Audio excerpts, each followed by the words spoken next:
Hello everyone, welcome to the session. चलो आज के लेक्चर में हम लोग बेसिकली जो टॉपिक कवर करने जा रहे हैं वो टॉपिक है कॉन्सेप्ट्स ऑफ रेवेन्यू। रेवेन्यू के अलग अलग कॉन्सेप्ट हम लोग कवर करने वाले हैं। सबसे पहली चीज हमको ये पता होना चाहिए कि भाई तीन अलग अलग चीजें हैं। जब हम लोग बात करते हैं यहाँ पे रेवेन्यू की, तो एक चीज याद रखना, रेवेन्यू अलग चीज हो जाती है। पहले क्लियर होना चाहिए, एक होता है रेवेन्यू, एक कॉस्ट और एक होता है प्रॉफिट।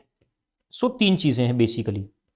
से फॉर एग्जाम्पल मैं ऐसा बोलता हूं कि मेरे पास कोई पर्टिकुलर मार्कर है, मैंने उस मार्कर को सेल किया और मार्कर को सेल करने से मेरे पास जो रेवेन्यू जनरेट हो रहा है वो 10 रुपीज का है। भाई 10 रुपए मिले उस मार्कर से। मार्कर बनाने में जो कॉस्ट थी मेरी, जो खर्चा हो रहा था, वो कितने रुपीज का था? 8 रुपीज का था। अब मार्कर सेल करने से 10 रुपीज मिल रहे हैं और कॉस्ट 8 है, तो बेसिकली मेरा प्रॉफिट कितना हो जाएगा? 2 रुपीज। तो याद रखेंगे हम लोग इस चैप्टर में हम जो टॉपिक कवर करने जा रहे हैं ना, वो रेवेन्यू का टॉपिक है।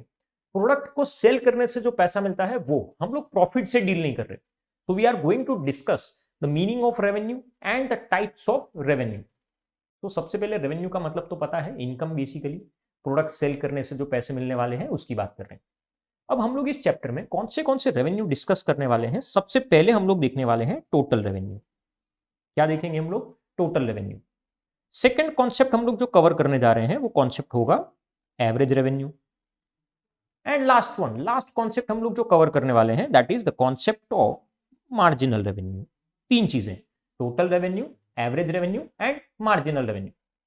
सबसे पहले जब हम लोग टोटल रेवेन्यू की बात करते हैं, it means total income, revenue earned from the sale of all the commodities. भाई सभी कमोडिटीज को सेल करके हम लोग जो भी पैसा अर्न कर रहे हैं उसको हम लोग क्या बोलते हैं? Total revenue. से फॉर एग्जांपल जब हम टोटल रेवेन्यू की बात करते हैं उसका फॉर्मूला है प्राइस मल्टीप्लाई बाय क्वांटिटी। हमने मार्कर की बात की थी, कोई मार्कर 10 रुपीज का है और वो मार्कर 5 यूनिट्स में सेल किए मैंने, तो कितना रेवेन्यू जनरेट कर रहे हैं हम लोग? 50 rupees. So my total revenue is 50। Next हमने बात की है एवरेज रेवेन्यू की। जब हम लोग एवरेज रेवेन्यू की बात करते हैं it means per unit revenue. एक यूनिट के पीछे अप्रोक्सीमेटली हम लोग जो अर्न करते हैं उसकी बात कर रहे हैं। और हमारे एवरेज रेवेन्यू का formula total revenue divided by quantity. आप लोग अगर दिखा दें ना तो एवरेज रेवेन्यू को प्राइस भी बोल सकते हो। सर कैसे? भाई टोटल रेवेन्यू का फॉर्मूला क्या होता है? P into Q divided by क्या था? Q तो था ही पहले से, क्या बच गया यहाँ पे? प्राइस। Q और Q को मैंने क्या कर दिया है? कैंसिल कर दिया है। सो बेसिकली एवरेज रेवेन्यू का मतलब क्या होता है? Per unit revenue. एक यूनिट के पीछे हम लोग जो इनकम अर्न करते हैं और उसको हम लोग क्या बोलेंगे? इनडायरेक्टली प्राइस बोलेंगे। और लास्ट हमारा जो कॉन्सेप्ट है वो है मार्जिनल रेवेन्यू। मार्जिनल रेवेन्यू का मतलब होता है additional revenue, means basically additional income. एक एडिशनल कमोडिटी को सेल करने से हमें जो एडिशनल इनकम मिलती है उसको हम लोग क्या बोलते हैं? मार्जिनल रेवेन्यू बोलते हैं। So basically our formula will be change in total revenue upon change in quantity. क्या है formula? Change in total revenue upon change in quantity. भाई टोटल रेवेन्यू में जो चेंज आ रहा है वो उसको डिवाइड करेंगे क्वांटिटी में जो चेंज आ रहा है उसके साथ। या फिर आप लोग आपका ऑल्टरनेटिव फॉर्मूला भी यूज कर सकते हो। और alternative formula will B TR of n minus TR of n minus 1। तो याद रखेंगे ये हमारे दो अलग अलग ऑल्टरनेटिव फॉर्मूला है। सो कॉन्सेप्ट तीन है। टोटल रेवेन्यू का कॉन्सेप्ट मतलब टोटल इनकम, एवरेज रेवेन्यू का कॉन्सेप्ट मतलब बेसिकली प्राइस, और marginal revenue means the additional income generated with the help of additional unit sold. जो एडिशनल यूनिट सेल किया था उससे ये इनकम मिली है। अब इसके अंदर ये तीनों कॉन्सेप्ट को हम लोग अलग अलग सिचुएशन में पढ़ने वाले हैं। देखते हैं कौन सी सिचुएशन है। हमारी जो फर्स्ट सिचुएशन है that is when TR, AR and MR when the price is same. मतलब हम लोग टोटल रेवेन्यू, एवरेज रेवेन्यू और मार्जिनल रेवेन्यू को पढ़ने वाले हैं, बट कंडीशन क्या बताइए? प्राइस क्या रहने वाला है? सेम, मतलब कांस्टेंट। भाई प्राइस में कोई चेंज होने वाला नहीं है। तो जब हम उसकी बात करते हैं सबसे पहले हम लोग ध्यान रखेंगे यहां पे हमारा एक्स एक्सिस है और वाई एक्सिस है। सो बेसिकली हम लोग यहां पे देख सकते हैं कि यहां पे एक्स एक्सिस पे क्या आ जाएगा? हमारा आउटपुट। और वाई एक्सिस पे क्या आ जाने वाला है? रेवेन्यू। सबसे पहले जब हम लोग टोटल रेवेन्यू की बात करते हैं, टोटल रेवेन्यू का हमारा जो कर्व होता है वो हमेशा स्ट्रेट लाइन होता है, कुछ इस तरीके से। मतलब हम लोग जितनी ज्यादा क्वांटिटी सेल करते जाएंगे, आउटपुट में जितना ज्यादा सेल होगा उतना ही हमारा रेवेन्यू क्या होते जाएगा? बढ़ते जाएगा। तो टोटल रेवेन्यू तो बहुत सिंपल है, जितना ज्यादा आप लोग सेल करोगे उतनी आपकी इनकम क्या होते जाएगी, बढ़ते जाएगी। That is it starts from point of origin. Next, जब हम लोग AR और MR की बात करते हैं, again X axis, Y axis, quantity and price, वो तो पता है रेवेन्यू तो हम लोगों को। अब यहां पे हम लोग ध्यान रखेंगे, कुछ इस तरीके से हमारी लाइन बन जाएगी। प्राइस क्या है, मैंने बोला कांस्टेंट है, हमको पहले से ही सिचुएशन में देके रखा है। प्राइस और AR हमेशा क्या होता है, सेम होता है। और जहां पे आप लोगों का एवरेज रेवेन्यू कांस्टेंट है, तो वहां पे आप लोगों का मार्जिनल रेवेन्यू भी क्या होगा, कांस्टेंट होगा। So basically P is equal to AR is equal to MR, तीनों चीजें क्या रहने वाली है, सेम रहने वाली है। सो याद रखेंगे, जब भी प्राइस सेम रहता है टोटल रेवेन्यू हमेशा क्या होते जाएगा, बढ़ते जाएगा। दूसरी चीज, प्राइस AR और MR तीनों क्या है, constant, that is P is equal to AR is equal to MR। इस सिचुएशन को हम लोग आगे थोड़ा डिटेल में भी पढ़ेंगे जब परफेक्ट कंपटीशन की बात करेंगे, ठीक है। अभी के लिए थोड़ा आगे बढ़ते हैं, सेकेंड सिचुएशन देखते हैं। ये हमारी फर्स्ट सिचुएशन थी। Second situation is when TR, AR and MR when the price is not same. भाई प्राइस चेंज हो रहा है, उस टाइम पे किस तरीके से कर्व्स होने वाले हैं। सबसे पहले टोटल रेवेन्यू का कर्व कुछ बढ़ के इस तरीके से कम हो जाएगा, ये क्या है, टोटल रेवेन्यू है। Next one, average revenue, average revenue कुछ इस तरीके से, प्राइस क्या हो रहा है, कम हो रहा है, ये है AR। और MR कुछ इस तरीके से नेगेटिव में भी जा रहा है वो, तो ये हो गया MR। तो तीन चीजें बेसिकली हम लोगों ने बना ली है, TR है, AR है और MR है। सबसे पहले हम लोग याद रखेंगे कि टोटल रेवेन्यू इनिशियली क्या हो रहा है, बढ़ रहा है, और एवरेज रेवेन्यू और मार्जिनल रेवेन्यू क्या हो रहा है, कम हो रहा है। हम लोगों को यहां पे ध्यान रखना है कि किसी भी यूनिट को जितना ज्यादा सेल करना है ना, प्राइस कम करना होगा। तो आप लोग देख सकते हो कि यहां पे हमारा जो प्राइस था, प्राइस हम लोग क्या कर रहे हैं, बेसिकली कम करते जा रहे हैं। प्राइस क्या हो रहा है, कम होते जा रहा है, AR का कर्व नीचे की तरफ जा रहा है, तो उससे हमारी सेल क्या होने लगेगी, बढ़ने लगेगी। अगर AR कम हो रहा है तो MR उससे भी क्या होगा, कम। If AR is decreasing then MR will be less than AR। अब जब हम लोग रिलेशनशिप की बात करते हैं AR, MR और TR की, सबसे पहली चीज तो क्लियर है कि इनिशियली TR क्या हो रहा था, बढ़ रहा था, AR और MR क्या हो रहा था, कम हो रहा था। दूसरी चीज, जब हमारा TR मैक्सिमम है, TR क्या है, मैक्सिमम, तो उस टाइम पे MR क्या हो जाएगा, जीरो, मार्जिनल रेवेन्यू जीरो, कि भाई इससे ज्यादा एडिशनल इनकम हमारे लिए पॉसिबल नहीं है, ये हमारा मैक्सिमम रेवेन्यू का पॉइंट है। और जहां पे हम लोगों का टोटल रेवेन्यू आप देख सकते हो यहां पे जीरो है और एवरेज रेवेन्यू भी क्या है, जीरो। ऑब्वियस बात है, इंप्लाइड है। आप लोग एक चीज सोच के देखो, से फॉर एग्जांपल जब हमारा प्राइस ही जीरो है तो क्या हम लोग कुछ अर्न कर सकते हैं, नहीं। So if AR is zero, TR will automatically be zero, हमारी टोटल इनकम भी क्या हो जाएगी, जीरो हो जाएगी, ऑब्वियस बात है। सो याद रखेंगे, यहां पे हमने क्या कंडीशन सोच के रखी है, सिचुएशन सोच के रखी है, when price is not same. पहले जो हमने डायग्राम देखा था उसमें क्या था, व्हेन प्राइस इज सेम। तो दो सिचुएशन देखी अभी तक हम लोगों ने, ठीक है। अब इसी चीज को थोड़ा और आगे लेके जाते हैं। अब हमको ये पता होना चाहिए कि भाई तीन अलग अलग तरह के मार्केट होते हैं। एक होता है परफेक्ट कंपटीशन, एक होता है मोनोपोली और एक होता है मोनोपोलिस्टिक। अब ये तीनों तरह के मार्केट में ये रेवेन्यू के कर्व कैसे होते हैं। सबसे पहले तो सर परफेक्ट कंपटीशन क्या होता है। परफेक्ट कंपटीशन का मतलब है कि ये ऐसा मार्केट है जहां पे large number of sellers selling homogeneous product. भाई प्रोडक्ट को सेल करने वाले बहुत सारे लोग हैं और वो प्रोडक्ट कैसा है, होमोजीनियस इन नेचर, मतलब एकदम same, shape, size, colour, design, everything must be same, ठीक है। अगर प्रोडक्ट सेम है, एकदम सेम, हर मैन्युफैक्चरर का प्रोडक्ट सेम है, तो प्राइस क्या रहना चाहिए, सेम रहना चाहिए, ठीक है। तो अब इसके बेस पे इस परफेक्ट कंपटीशन में किस तरीके से हमारा कर्व होगा ना, वो हमको देखना है। सबसे पहले एक चीज और भी याद रखेंगे कि यहां पे अगर लार्ज नंबर ऑफ सेलर है, प्रोडक्ट बेचने वाले बहुत सारे लोग हैं, तो यहां पे प्राइस कौन डिसाइड करता है, इंडस्ट्री डिसाइड करती है। और उस प्राइस को एक्सेप्ट कौन करता है, फर्म। पहले तो मैं आपको यह बता दूं कि इंडस्ट्री और फर्म क्या होता है। जब मैं बात करता हूं मोबाइल कंपनीज की, Oppo, Vivo, Samsung, Apple, MI, ये सब क्या है, फर्म्स है या प्रोड्यूसर्स बोल सकते हैं इनको।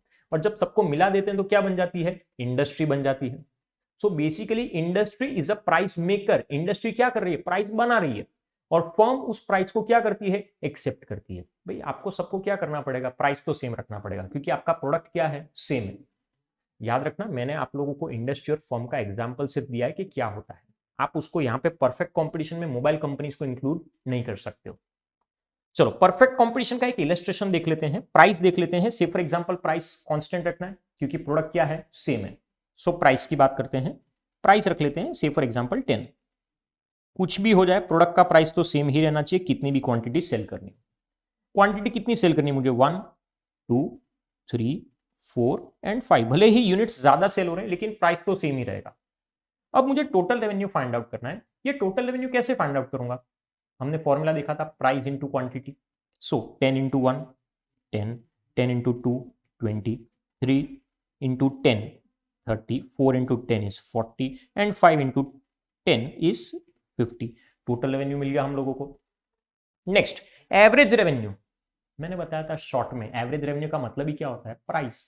और अगर फिर भी कंफर्म करना है तो हमारा फॉर्मूला क्या था, total revenue divided by quantity था। 10/1 10, 20/2, 30/3, 40/4 एंड 50/5। तो ये आ गया हमारा average revenue. Next marginal revenue. जब मैं मार्जिनल रेवेन्यू की बात करता हूं मतलब एडिशनल रेवेन्यू, एक एडिशनल यूनिट सेल करने से हमको जो इनकम मिलती है। से फॉर एग्जांपल फर्स्ट यूनिट के लिए कैलकुलेट करना है, हमारा फॉर्मूला क्या था, change in total revenue upon change in quantity, ये था हमारा फॉर्मूला। चलो देखते हैं फर्स्ट यूनिट के लिए। टोटल रेवेन्यू 0 से कितना हुआ, 10 हुआ, तो टोटल रेवेन्यू में कितना चेंज आ रहा है, 10 का। क्वांटिटी कितनी हो रही है, 0 से शायद 1 हो रही है, तो कितना चेंज आया, 1 का चेंज आया। तो 10/1 कितना हो रहा है, 10, तो कितना आ गया 10। सर सेकेंड यूनिट के लिए फाइंड आउट करते हैं, टोटल रेवेन्यू कितना चेंज हो रहा है, 10 से कितना आ रहा है 20, यानी कितने का चेंज आया, 10 का चेंज आया। फिर से क्वांटिटी में कितना चेंज आ रहा है, 1 से 2 यानी 1 का चेंज आ रहा है। अगेन 10/1 कितना आया, 10, अगेन 10 10 एंड लास्ट में फिर से 10। तो बेसिकली परफेक्ट कंपटीशन में हमको एक चीज तो भाई बहुत क्लियर है, that price is equal to AR is equal to MR। जब भी प्राइस सेम होगा तो AR भी सेम होगा, वो तो हमको पता ही है क्योंकि प्राइस और AR एक ही बात है। और अगर प्राइस कांस्टेंट है तो MR भी कांस्टेंट। सो इसीलिए परफेक्ट कंपटीशन में क्या बोला जाता है, P is equal to AR is equal to MR। सो इतना आप सबको क्लियर होना चाहिए। मैं दो पॉइंट ऑफ व्यू से इसका डायग्राम एक्सप्लेन करूंगा। पहला पॉइंट, मैंने अभी थोड़ी देर पहले आपको बोला था industry is a price maker. Industry क्या करती है, प्राइस बनाती है, और फर्म उस प्राइस को क्या करती है, एक्सेप्ट करती है। हमारा पहला वाला जो डायग्राम है वो इंडस्ट्री को लेके है। सो इंडस्ट्री का एक डायग्राम है जहां पे हमको पता है कि जो हमारी डिमांड है वो कैसी होती है, डाउनवर्ड स्लोपिंग। तो ये क्या है हमारा डिमांड कर्व। सप्लाई कर्व हमेशा कैसा होता है, अपवर्ड स्लोपिंग। जहां पे डिमांड और सप्लाई इंटरसेक्ट होते हैं ये आ जाता है हमारा point of equilibrium, that is equilibrium price. भाई ये प्राइस किसने डिसाइड किया, इंडस्ट्री ने डिसाइड किया। अब ये क्या है, industry is a price maker and firm is a price taker. Firm उस प्राइस को क्या करती है, एक्सेप्ट करती है। तो वही प्राइस कौन एक्सेप्ट करेगा, फर्म। और इसीलिए हमने क्या देखा था, P is equal to AR is equal to MR। Price क्या रहता है, कांस्टेंट रहता है, तो AR भी कांस्टेंट और AR कांस्टेंट तो MR भी कांस्टेंट। सो यहां पे हम लोग देख सकते हैं डायग्राम में भी और टेबल में भी, price, average revenue and marginal revenue, ये तीनों चीजें क्या है, कांस्टेंट है। सो वही चीज हमने डायग्राम में रिफ्लेक्ट भी की है, P is equal to AR is equal to MR। तो यहां पे हमारी फर्स्ट सिचुएशन आप सबको क्लियर होनी चाहिए, ठीक है। नेक्स्ट दूसरा है revenue curve under monopoly and monopolistic competition. Monopoly की बात कर रहे हैं और मोनोपोलिस्टिक कंपटीशन की बात कर रहे हैं। मोनोपोली का मतलब क्या होता है, मोनोपोली का मतलब होता है सिंगल सेलर। मार्केट में इस प्रोडक्ट को सेल करने वाला सिर्फ एक ही इंसान है। Best example Indian railway. क्या रेलवेज में गवर्नमेंट के अलावा कोई है, बिल्कुल नहीं, उनकी मोनोपोली। एक होता है मोनोपोलिस्टिक कंपटीशन। मोनोपोलिस्टिक कंपटीशन का मतलब होता है कि यहां पे प्रोडक्ट सेल करने वाले बहुत सारे लोग हैं, बट प्रोडक्ट में थोड़ा थोड़ा डिफरेंस है, बेसिकली डिफरेंशिएटेड प्रोडक्ट। से फॉर एग्जांपल शैम्पू कंपनीज, अलग अलग कंपनीज आती है, हेड एंड शोल्डर है, क्लिनिक प्लस है, डव है, या फिर पतंजलि है, बहुत सारी कंपनीज आती है, सब अलग अलग है, प्रोडक्ट में भी थोड़ा बहुत डिफरेंस है। प्रोडक्ट कौन सा सेल कर रहे हैं, एक ही सेल कर रहे हैं शैम्पू, बट क्वालिटी में डिफरेंस है, that is monopolistic market. Soap में भी गिन सकते हो आप लोग, डव है, लिरिल है, लाइफ बॉय है, लक्स है, ये सब क्या है, सोप, बट क्वालिटी में डिफरेंस है। ये क्या है, मोनोपोलिस्टिक मार्केट। अब हमको देखना है कि मोनोपोली में और मोनोपोलिस्टिक मार्केट में कर्व किस तरीके से होते हैं। सबसे पहले प्राइस की बात करते हैं। अगर मोनोपोली या मोनोपोलिस्टिक है, आपको अगर आपके प्रोडक्ट की सेल बढ़ानी है तो प्राइस क्या करना होगा, आपको कम करना होगा। बहुत सारे लोग बोलते हैं सर मोनोपोली में कहां जरूरत है, मोनोपोली में तो हमको पता है ना कस्टमर झक मार के हमारे पास ही आने वाला है, मार्केट में मेरे अलावा कोई नहीं है। बट एक चीज समझो, आपको वॉल्यूम चाहिए, आपको ज्यादा क्वांटिटी सेल करनी है तो डेफिनेटली आपको क्या करना पड़ेगा, प्राइस कम करना होगा। सो मोनोपोली और मोनोपोलिस्टिक में प्राइस कम कर देते हैं। पहले 10 था, फिर 9, फिर 8 एंड लास्ट में 7 कर दिया हमने प्राइस। क्वांटिटी क्योंकि ज्यादा सेल करनी है ना, जितना प्राइस कम होगा उतनी क्वांटिटी ज्यादा सेल होगी। टोटल रेवेन्यू कैसे फाइंड आउट करते हैं, P into Q. So 10 into 1, 9 into 2, 8 into 3 and 7 into 4। चलो टोटल रेवेन्यू भी मिल गया। मार्जिनल रेवेन्यू कैसे फाइंड आउट करते हैं, change in total revenue. Total revenue में पहले कितना चेंज आ रहा था, 0 से 10, अपॉन क्वांटिटी में कितना चेंज आ रहा था, 0 से 1, तो 10 upon 1 is 10। Next total revenue में कितना चेंज आ रहा है, 8, अपॉन क्वांटिटी में कितना चेंज आ रहा है, 1, सो 8 अपॉन 1 इज 8। नेक्स्ट कितना चेंज आ रहा है, 6 upon 1, so basically 6, and last 4 upon 1, so basically 4। तो इस तरीके से हम लोग टीआर और एमआर को क्या कर सकते हैं, कैलकुलेट कर सकते हैं। बहुत सिंपल है। अब हम लोग मोनोपोली और मोनोपोलिस्टिक के लिए कर्व बनाएंगे, देखते हैं कर्व कुछ किस तरीके से बनता है। सबसे पहले हम लोग बात करेंगे मोनोपोली की। मोनोपोली का मतलब मैंने क्या बताया, सिंगल सेल है, प्रोडक्ट सेल करना है, प्राइस क्या करना होगा, कम करना होगा। सो प्राइस हम लोग कम कर देते हैं, ये हो गया हमारा price, that is A R. और जहां पे एवरेज रेवेन्यू आपका कम हो रहा है, प्राइस अगर कम हो रहा है तो एम आर उससे भी कम होगा, तो ये क्या हो गया हमारा एम आर। ये किसकी बात की मैंने, monopoly curve. Next monopolistic, again अगर सेल बढ़ानी है तो प्राइस क्या करना होगा, कम करना होगा। सो प्राइस कम किया हमने, और अगर ए आर कम तो मैंने क्या बताया आपको, एम आर उससे भी कम। अब कोई मुझे बोलेगा सर तो फिर मोनोपोली और मोनोपोलिस्टिक में फर्क क्या है डायग्राम में। आपने बोला मोनोपोली में और मोनोपोलिस्टिक में, दोनों में प्रोडक्ट की सेल बढ़ाने के लिए प्राइस क्या कर रहे हैं, कम कर रहे हैं, और अगर प्राइस कम तो एमआर उससे भी कम, तो दोनों सिमिलर नहीं हो गया। देखो डायग्राम में माइनर डिफरेंस है। जब हम लोग मोनोपोली की बात करते हैं तो यहां पे जो हमारा एवरेज रेवेन्यू का कर्व है वो थोड़ा सा स्टीपर है, नीचे की तरफ जाते हुए है। सो यहां पे बेसिकली लिख देते हैं हम लोग, ये जो कर्व है ये क्या है, स्टीपर।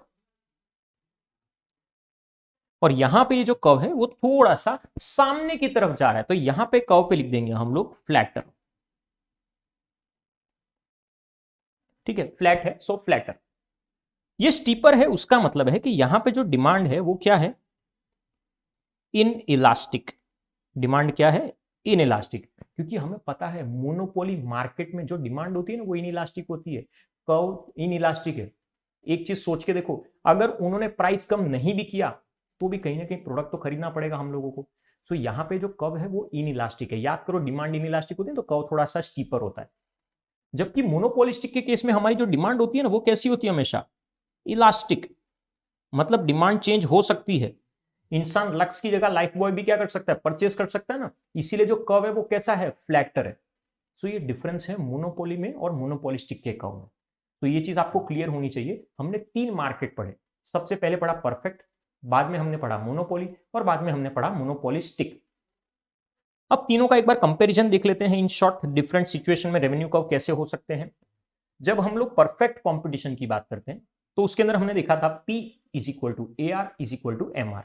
बहुत simple, straight line, P is equal to A R is equal to M R. ठीक है, ये एवरेज रेवेन्यू का होता है हमारा। जब मैं मोनोपोली की बात करता हूं तो मोनोपोली में जो कर्व होता है वो कैसा होता है, थोड़ा सा स्टीपर, ये हमारा एवरेज रेवेन्यू कर्व। जब मोनोपोलिस्टिक की बात करते हैं कर्व कैसा होता है, थोड़ा सा फ्लैटर होता है। So basically curve will be flatter, थोड़ा सा सामने की तरफ जाते हुए। तो ये 3 अलग अलग सिचुएशन हो गई, perfect competition, monopoly and monopolistic. So याद रखेंगे ये हमारा रेवेन्यू का कॉन्सेप्ट है।